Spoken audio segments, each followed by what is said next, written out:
kind of a family here. So Nick was our most famous son, and because of his involvement with politics and journalism, then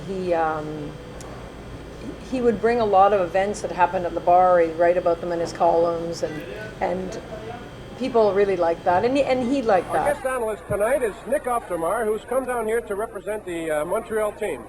Yes, thank you, Les. We're here. We're really happy to be here to represent Canada and Quebec at this great tournament. A lot of great sportsmen. He was the ambassador for Montreal. He was the tour guide. He was the knowledge of this city. He knew everything about everything you wanted to know about the city, and he was and he stood up for the city and wanted to make it better, a better place. Hey, how are you? How you doing, Mr. Zemke? How's it going? In Westmount, yes. Yeah, we in Westmount, or I guess we're well, where are you living? McGregor. Oh, McGregor, you're in St. Louis, unfortunately. Our candidate there is Mayor Gertrude Williams. Okay. Okay? Good luck to you. Thank you. No, thank you. No, I don't like you. You don't like me? Well, of course not. Your views, no more. No, thank you. My views, sir. I know your views. I read the newspapers, all newspapers, including the French ones. I'm bilingual. What the hell is he calling a communist for? I say, I get all fired up. He said, I'm not doing my job.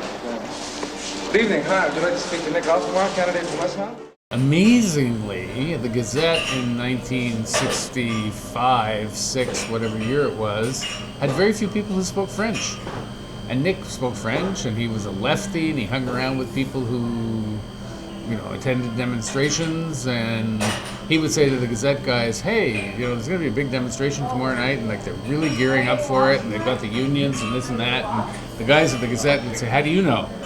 And he'd say, well, I know, just, trust me, I'll go cover it, but you should have a photographer and this and that, and then it would turn out the way he said. He was very much engagé. He was very much involved in the politics and life of the time, in every possible way. And the thing about Nick, though, there was not a mean bone in his body. That when it actually came down to acts of violence, he really wanted nothing to do with.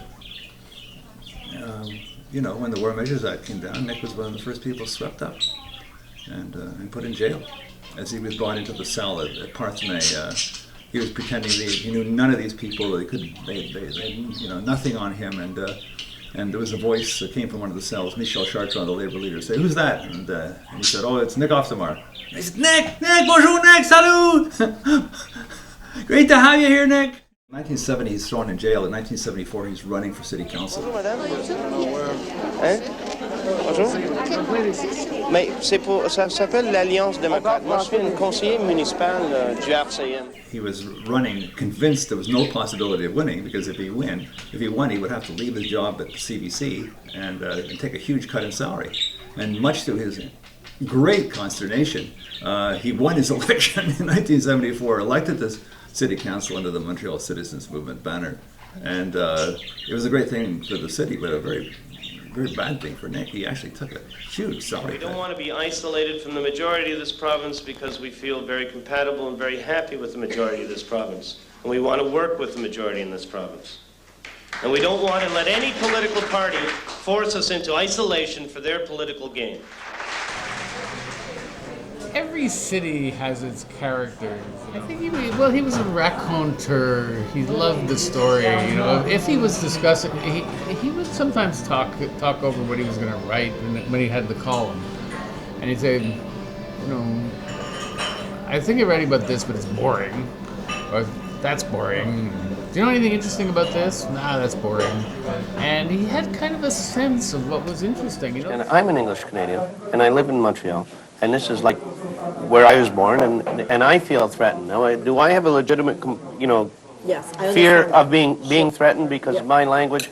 You can't put it up on signs I understand or something. that. I mean, I Absolutely. feel a large part of threat. And the other thing Now, is you're that going back on signs. the nationalist argument is, oh well, in North America, you're 250 million and you're not threatened. But when nationalists tell me your language is not threatened, at least in North American terms. That's or say, well, you can move to Toronto. That's the same sort of thing of me telling you, well, you can move to France. When you saw Nick, gave you a big smile. Really, if he liked you, you got even if he didn't like you, I think, I don't know, you got this big smile. And, you know, you always felt good. You always seeing him. He would sit with the old Montreal Star, not the old Montreal Gazette, and he would find a column that he wanted to read, and then he would fold it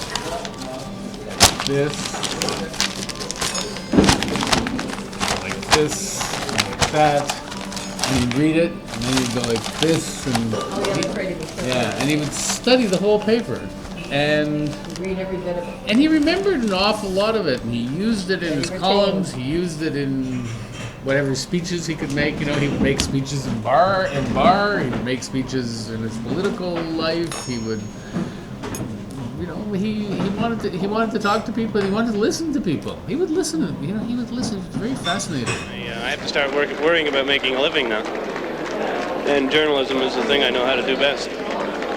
I'm so glad. It's a win, I think, for Quebec. Well, we didn't really win this.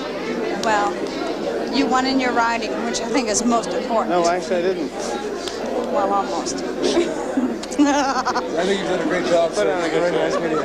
You're rather cute yourself. He used to say that he thought his name was on the bathroom walls of newspapers all over the world for a good time in Montreal called Nick. And, you know, we'd come here to Winnie's, and there'd be some guy from the New York Times, and some guy from the Helsinkian, and some guy from California, and they would all be looking up Nick. And a lot of that started because during the Olympics, he wrote a book called The $1 Billion Game. The mayor has this, he has this feeling of he likes grandeur and prestige, and the mayor wants somebody who can build pyramids. He doesn't want people who can build anything mundane or ordinary, and so he has this pyramid builder, Roger Tiber. Nick called himself the Red Adair of the Olympic movement, that wherever the flame sort of would burst out, he would be the first one in to quench it. At one point, the Los Angeles City Council was debating whether they should hold the games or not, and they flew Nick in, and he basically laid out not that they should not have the games, but the conditions they should set. And I think he saved Los Angeles billions of dollars as a result. And he went on the hotline shows, and he was the flavor of the moment there, and he had an impact. And it was interesting to see him have an impact above and beyond Montreal. I mean, there's a lot of talk of corruption in City Hall now, but those days we're talking about construction companies that got $1 million contracts, and Nick was one of the first people to put his finger on them and to document them and to put them in a book. Of course, the interesting thing was the wider stage was there for him. You know, he ran for the Conservative Party. He was a friend of Brian Mulroney's. He ran for the Conservative Party. And Mulroney, regretted very much that he didn't win. But I think in the end, Mulroney didn't want him in the government. I think it was very clear that the last thing that Brian Mulroney wanted was Nick Auf der Maur biting him in the rear end.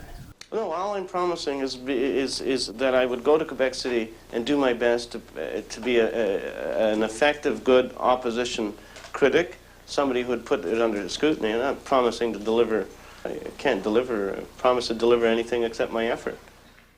Nick wanted to really, I think, replicate his parents' marriage, which is his parents couldn't live together, but they stayed married for their entire lives. I think Nick wanted to stay married his entire life to Linda. They had a daughter. When she said she wanted a bass guitar, he started asking around, where do I get a bass guitar? I didn't even know what he asked me for some reason. I didn't even know what a bass guitar was. I mean, there's an enormous charm in what we're talking about here. I mean, he had conceded, that cigarettes gave him the cancer that killed him. He refused to concede what his surgeon told him, that the cigarettes triggered the cancer. It was the alcohol that spread it, and he just couldn't accept that. Even after he was diagnosed and was cleared of the cancer, he was able to stop smoking, but he wasn't able to stop those lovely lunches. And so that lifestyle will kill you if you keep it up as ferociously and as relentlessly as he did. Mm-hmm. But I think he said, I'd rather live life to the full and have it maybe a bit shorter than live it a bit longer or much longer, and maybe not have as much fun. Who is to say? How dare I make any kind of a judgment? Or, it's very, very tough stuff. I mean, we did make a judgment because we miss him. Are the two solitudes moving further apart again, closer together? What's happening now, Nick? No, I don't think that we're more divisive than we ever have been. I think that whether the social contract is there or not, I think we're moving closer to it. There is a recognition. I see it in English Quebec, for example, where years ago we used to fight on the principle that we should be able to have unilingual signs or something like that. I don't think people accept that. We English Quebecers, I think we want to come home one day to find a different front page of a newspaper that we always find when we're on vacation. Every time we come home from vacation, the front page always says the same thing: Expos lose, language debate continues. He was a character. He was an original. He was one of the last great Anglo characters in the city. They are few and far between these days, and put a smile on everybody's face. He certainly livened up proceedings wherever he went. He was like a classic. I mean, still missed, and we could use him.